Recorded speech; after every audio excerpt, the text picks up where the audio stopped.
Sir, you say we're having talks with Iran. Who did you talk to? A top person.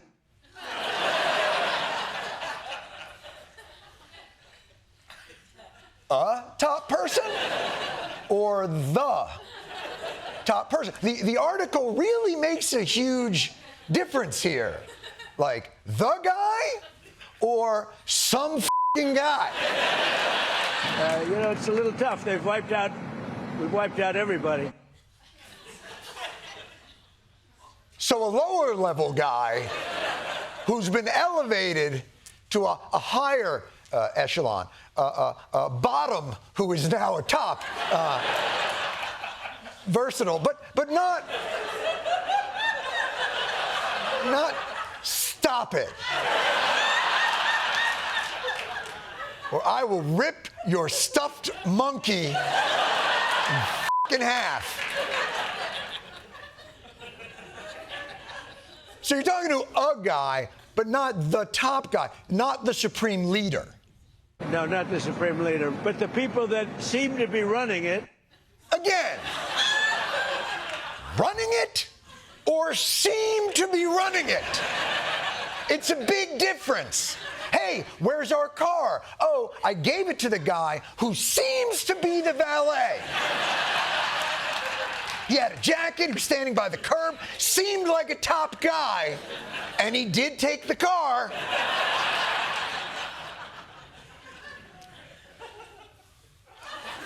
What made you think he was the top guy when you had the talks with him?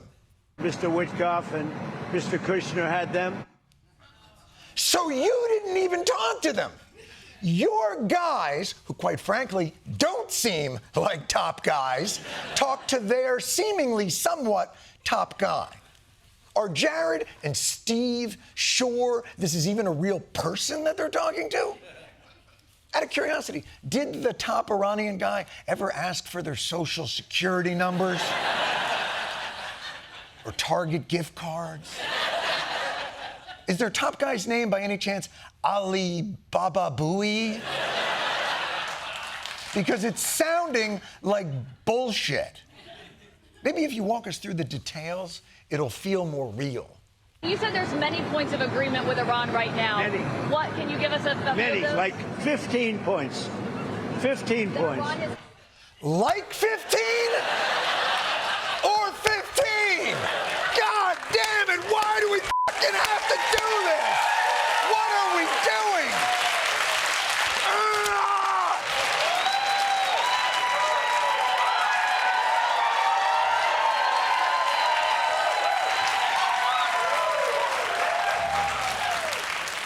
Well, looks like the creatine is working. I only eat meats and ferments. Seriously, like 15 or 15? Just keep going. What's the first point? Well, they're not going to have a nuclear weapon. That's number one. That's number 1, 2, and 3.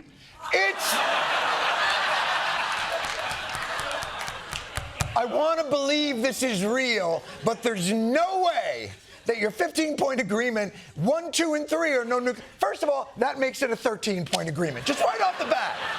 And there's no way you went to Iran and were like, all right, first point, no nuclear weapons. And point number 2, same.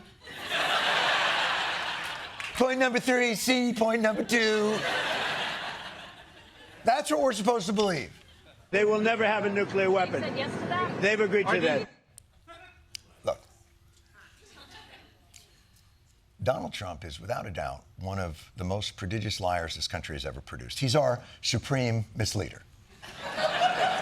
But the chaos this very actual war is creating is making us question even his reality-distorting powers. Let's step back into the Wayback Machine. All the way back, I don't know, June, when Israel and the United States first bombed Iran's nuclear program. We wiped out the nuclear capability of Iran, obliterated it. It was obliterated like nobody's ever seen before. I would say it's set back permanently. That place is under rock. That place is demolished. They're never going to have nuclear. Never. Permanently. Obliterated. I'm sorry, Caitlin Collins, you have a question. You obliterated their nuclear sites last summer with your strikes. Then how can you argue it was an imminent threat now? Oh, we hit them so hard, we obliterated them. But that doesn't mean with the right equipment, you can't dig down and go get it. Actually, I think it's exactly what it means. That's what God damn it.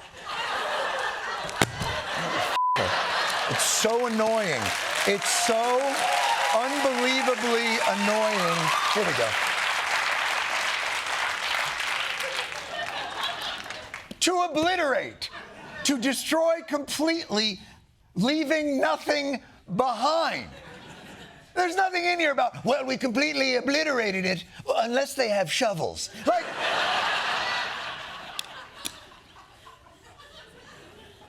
by the way, nuclear question aside, are they even opening the Strait of Hormuz? Isn't that what prompted your apocalyptic ultimatum in the first place? That'll be opened very soon if this works. How soon? And who's in control of it? Will Iran still be able to control the flow of oil? Be jointly controlled. By who? Maybe me. Maybe me. You want the United States to be in Me control? and the Ayatollah, whoever the Ayatollah is. Coming soon. From Skydance, Paramount Brothers, Amazon, Comcast. Two bitter enemies put aside their differences and learn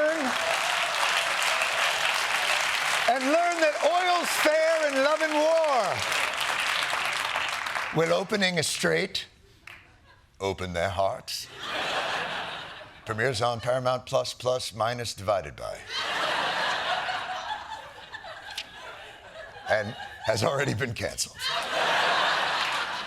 Jesus. What the? Oh, maybe I'll run it with the Ayatollah, like two bridge trolls. Whoever wants to take oil to sea must answer me these riddles 3. Here's what I hate. I hate how these questions of great importance and consequence to our country he handles with such shitty glibness. Maybe I'll run it. Aren't I a little stinker? I bombed Iran. Can't you just eat me up with a spoon? Meanwhile, here in America, we don't even need a war to degrade our own infrastructure. Our airports are collapsing all by themselves. The Fox News alert: chaos erupting at America's airports. This line in Atlanta showing people lined up around midnight for flights leaving this morning. I've been here almost 2 hours. 3.5 hours to do that. We might not make it. My flight is boarding right now. Oh, no.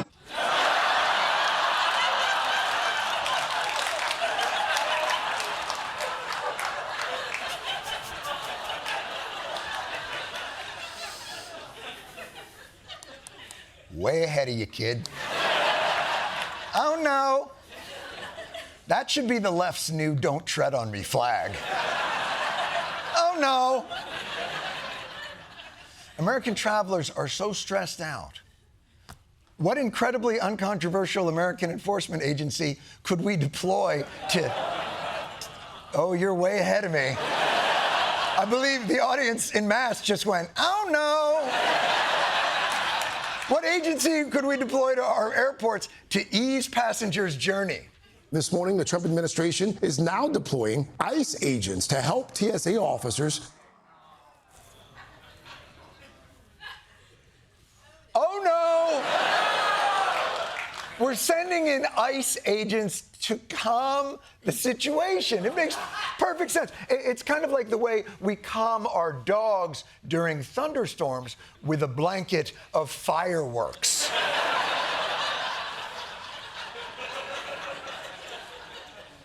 You're okay, Rusty. Oh, no. Not to worry, our incredibly competent government knows exactly how these ICE agents can help alleviate these incredibly long TSA lines, right? Transportation Secretary Sean Duffy?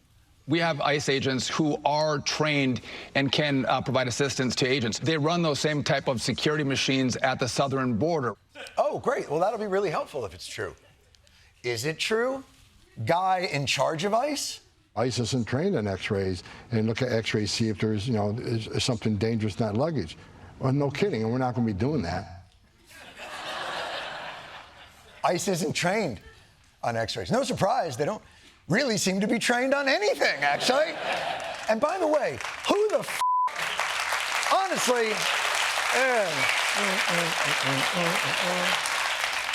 who the even thought it was a good idea to send America's most hair-trigger agency into America's most hair-raising environment? Whose idea was that? The ICE at the airport. That was mine.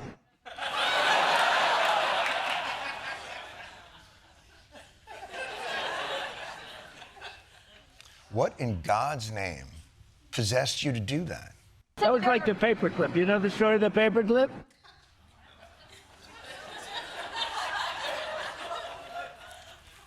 How many more years of this shit? Go ahead. 182 years ago, a man discovered the paperclip. It was so simple. And everybody that looked at it say, why didn't I think of that? ICE was my idea.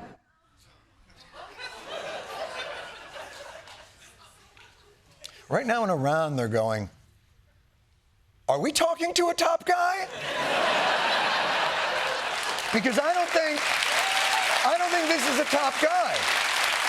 Yeah, we were talking about negotiating nuclear, and then he just went off on fucking paper clips. Why did I bomb Iran? Well, do you know the story of 2,000 flushes blue?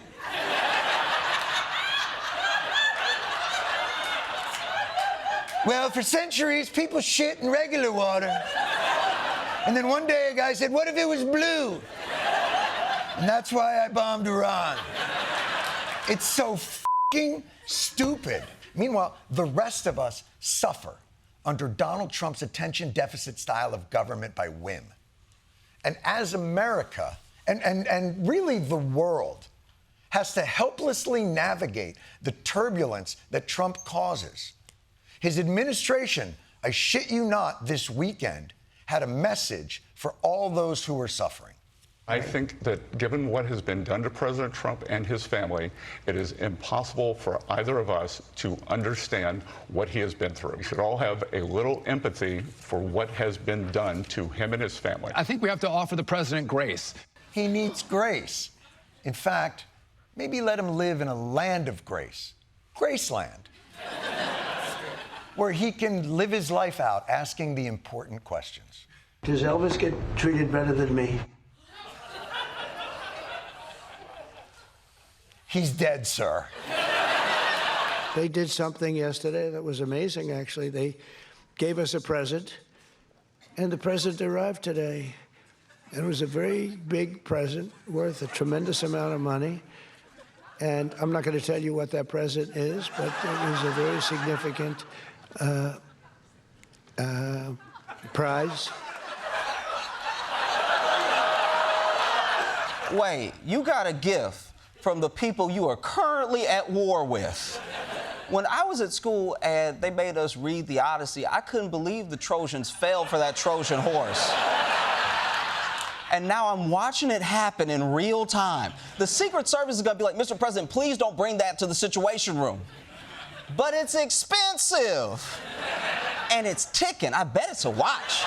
Seeing how long the lines have gotten, Trump decided he had to do something. Now, the good news is that Trump sent in people to help TSA. The bad news is those people are ICE. And yesterday, they were sent to airports to start helping. So let's see what they've been doing. They appear to just sort of be hanging out, milling around, visiting with each other, unclear about what their mission is at the airport. Walking around the airport. Some are standing around in groups talking amongst themselves. Some are walking in and out of security. They are not helping get people through the line themselves.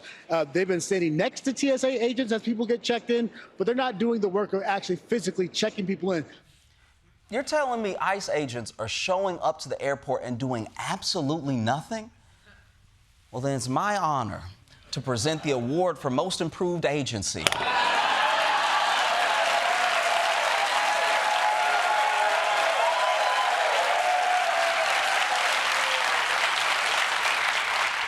You're not doing anything, and honestly, thank God. Keep doing what you're not doing.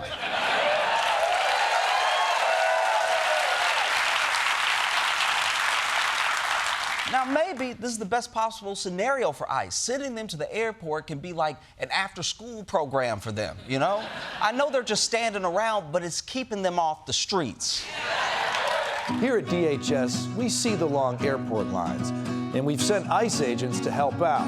But we're not stopping there. Today, we're introducing ICE PreCheck, the program that speeds you through airport security, ICE style. Just pull up to the curb and a friendly masked agent will drag you by your hair directly to your gate. You won't even have to remove your shoes. And if you want to keep your laptop in your bag, no problem, unless we decide it's a problem. In which case, take your laptop out of your bag. But you can leave your belt on. ICE Pre saved me so much time. Now I can relax and get ready for my flight to South Sudan. ICE PreCheck makes the airport easy. Traveling with kids? Not anymore. The application process is simple. There isn't one. DHS and Palantir have already determined your eligibility based on their vast database of DNA.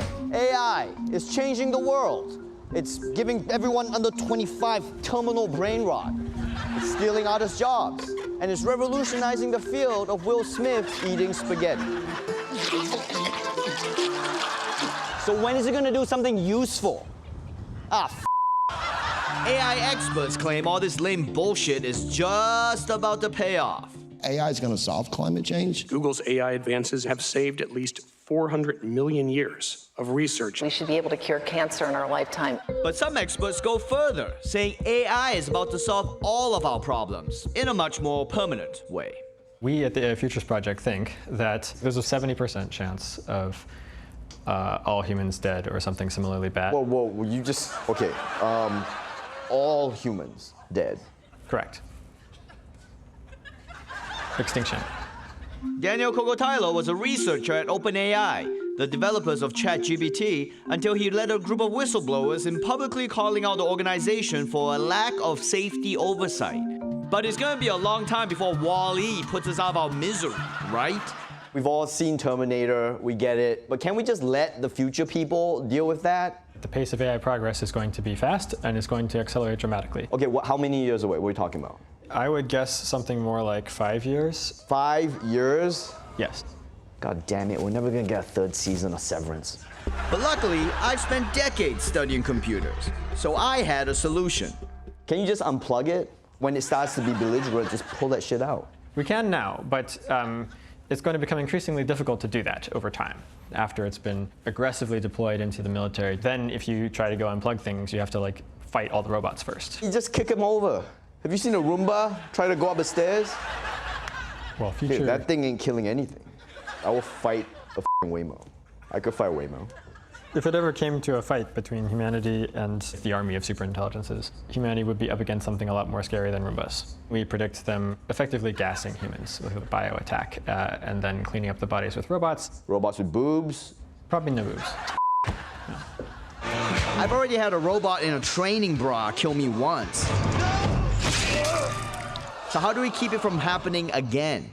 One of the core problems that we're dealing with, it's figuring out how to make an AI have goals, values, etc., that you want them to have. We could get the benefits of superintelligence without the risks if only we approach this with some sort of sane level of caution. Isn't a sane level of caution very un-American?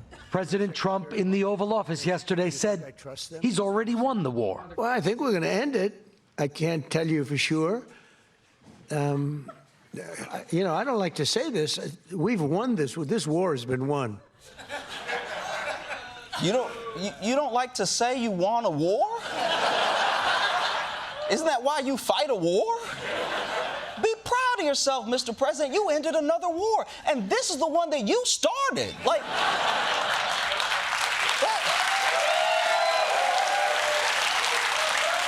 That's like double points, you know? But you heard the man, we won this war. I bet Iran's begging for a ceasefire right now. Breaking news, Iran's state-backed media now says Tehran will not accept a ceasefire. Iranian officials' quote is that Iran will end the war when it decides to do so, when its own conditions are met. Whoa, whoa, whoa, whoa. You can't end the war. We ended the war, all right? You trying to start another war? Because I'll fight you, and then I'll stop fighting you when I feel like it, because the war is over. You heard heard the president. We won. We're bringing the troops home. More than 1,000 additional troops from the 82nd Airborne Division are heading to the Middle East. They'll be joining thousands more Marines, sailors, and other American troops already on their way. Oh, shit.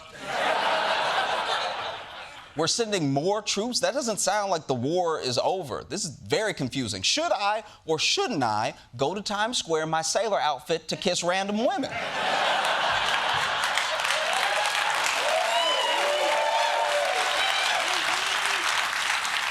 Mr. President, I thought we won. We've won. Let me tell you, we've won. Of course we won. Those troops are obviously going there to help set up for the victory party, you know? You ever try to set up a bouncy castle with just 1,000 troops? Now that's an impossible mission, like Tom Cruise and Jerry Maguire. And besides, 1,000 troops isn't even that many. It's actually the lowest thousands of troops you can have. If this war was really ramping up, the Army would need a lot more people than that, you know? They'd probably be trying to get new recruits. The U.S. Army making some changes to try and draw more recruits. The Army just increased the maximum enlistment age to 42. That's up from 35. Oh, shit. We're letting 42-year-olds sign up for the military now? They're gonna have to change the name from Operation Epic Fury to Operation Why Does My Back Hurt? I must have slept on it funny. Because the likelihood of a 42-year-old being great at war is like any person being great with nunchucks. Some people will be good, but most are gonna hurt themselves immediately. Bruce Lee, incredible. My uncle, concussion.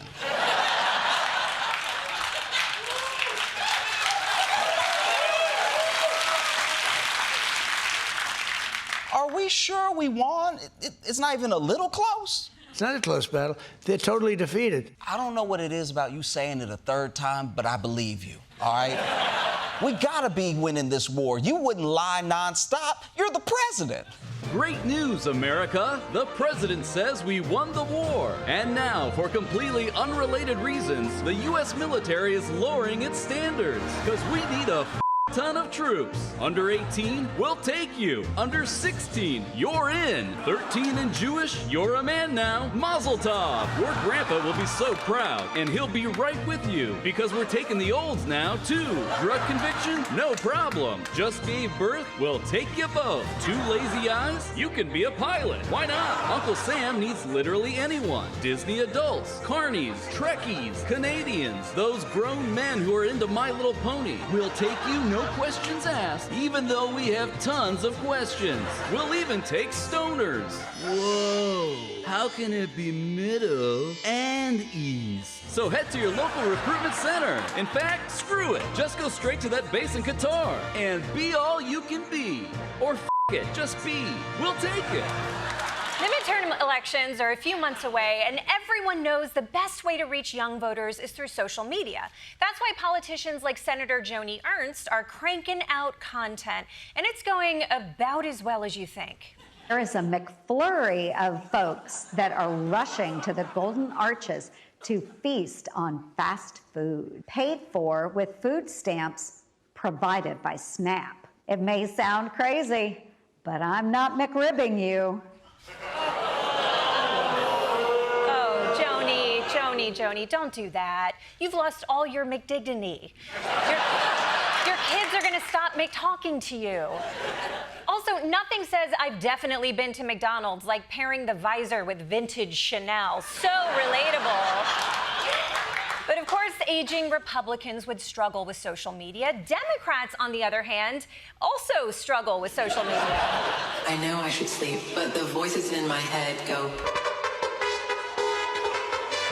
Sorry, I cannot hear you, I'm kind of busy. Honestly, how did you get that wrong? That's the Lady Gaga song that uses real words. But if you watch those cringe-fluencers and thought to yourself, I wish this was longer, then you're in luck because politicians everywhere are getting into the podcast game. Take Tim Burchett, Republican congressman and King of the Hill character, who I'm sure has a podcast that delivers the gravitas and stature worthy of a U.S. congressman. Welcome back to another episode of Tennessee Talks. Today, I'm very much honored to be joined by my good friend Bobby Alloway, who owns Alloway's Hot Rod Shop. What? The Bobby Alloway? The owner of Alloway's Hot Rod Shop? Oh, no way Burchett can top that. East Tennessee native, my good buddy Randall Turkey McNew. Turkey, thank you, brother, for being here. Well, thank you. Appreciate you so much. It's a pleasure having being here. Yes, sir. And we got here Tater, his boy, who's with us. Oh, my, you got Turkey and Tater? Did their boy Green Bean Casserole have a scheduling conflict? This week, President Trump officially swore in Noam's replacement, Oklahoma Senator and most Oklahoma-sounding man, Markwayne Mullin. Let's see how it went. As the only Native American, I didn't know that, huh? Let me look at you. Well, I think that's all right. Let me look at you? Let me look at you feels like racist T-ball. Like, stay right there, be still, I'm about to knock this out of the park. I mean, maybe Trump was just excited because he thinks Markwayne might be one of the Village People. But here's something I noticed. He spent all that time talking about Markwayne being the only Native American senator, and not once did he make an Elizabeth Warren Pocahontas joke. That never would have happened 5 years ago, which means he's either getting less racist or he has dementia. He definitely has dementia.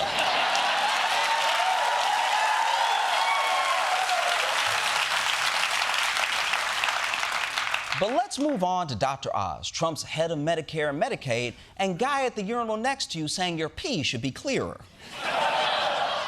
He just came out with an important message about your health. He's on the move. Let's go, Chris. Diane, just join me. I love walking. It's a whole special joy. It makes you think a little clearer, get outside a little bit, get your heart pumping. It turns out if you could walk just 20 minutes a day, it could save our country $100 billion in reduced health expenditures. That's why it's so important to create a little flash mob. Let's go, team. This is what happens when you try to do one of those Jennifer Hudson spirit tunnels, but you only have white people.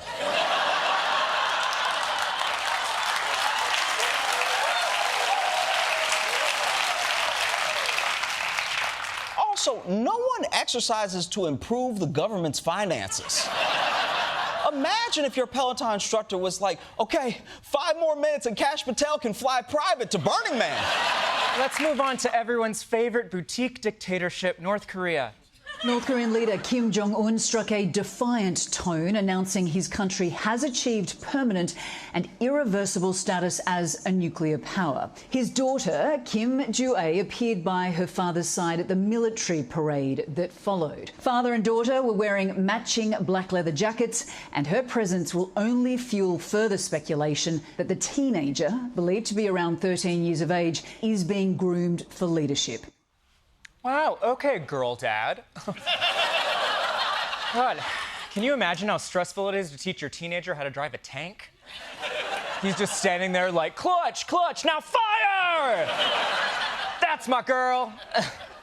But I can't believe North Korea is gonna have a female president before us, even if she is a Nepo baby. Get your shit together, Maud Apatow. But you know who else really loves Kim Ju-ae? North Koreans. You can practically hear them shouting, hooray, hooray, can we eat those flags? I don't know if 13-year-olds should be dictators. They should be on TikTok calling me Unk because I wear skinny jeans, or as I like to call them, jeans. Good luck with Daddy's little despot. Fortunately, having a nuclear North Korea that will soon be in the hands of a teenage girl is... Actually, that is definitely our problem.